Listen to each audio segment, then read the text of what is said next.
নমস্কার বন্ধুরা, আমি শ্রাবণী চলে এসেছি আমার ছোট্ট একটি ভ্লগ নিয়ে। আশা করছি আপনারা ভালো আছেন, আমিও ভালো আছি। চলে এসেছি আমরা কিন্তু কলকাতা বুক ফেয়ারে।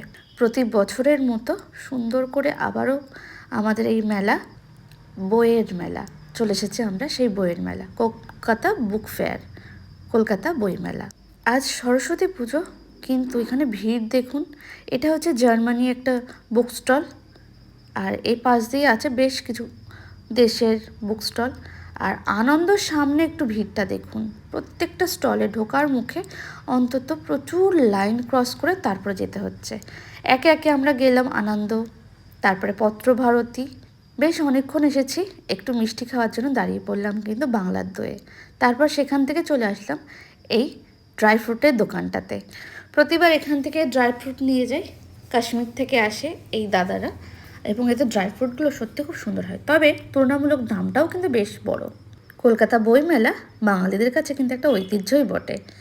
আর এখানে বড়বাবু দেজে আমরা বই কিনছিলাম, মাঝখানে চাও খেয়ে নিচ্ছে, মানে বই কিনতে কিনতে কষ্ট হয়ে গেছে, তো চা খেয়ে নিচ্ছে।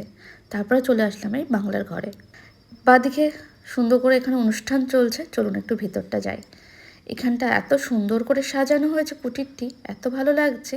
একটু গিয়ে দেখি, কি অপূর্ব বলুন, তাই না? সেই পুরোনো দিনে মনে হচ্ছে গ্রামের বাড়ি, একদম কি অপূর্ব সুন্দর।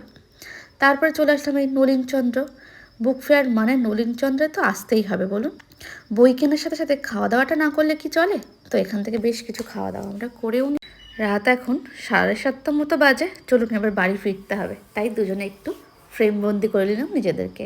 কি কি বই নিয়েছি আমি, চলুন তারই একটা ছোট্ট ডেমো আপনাদেরকে দেখাই। নিয়েছি সত্যবতী, নিয়েছি তপন বন্দ্যোপাধ্যায়ের গার্গীর ফার্স্ট পার্টটা, আর বাণী বসু আমার ফেভারিট, তো বাণী বসুর কালিন্দী নিয়েছি, বাণী বসুর খত্তা নিয়েছি।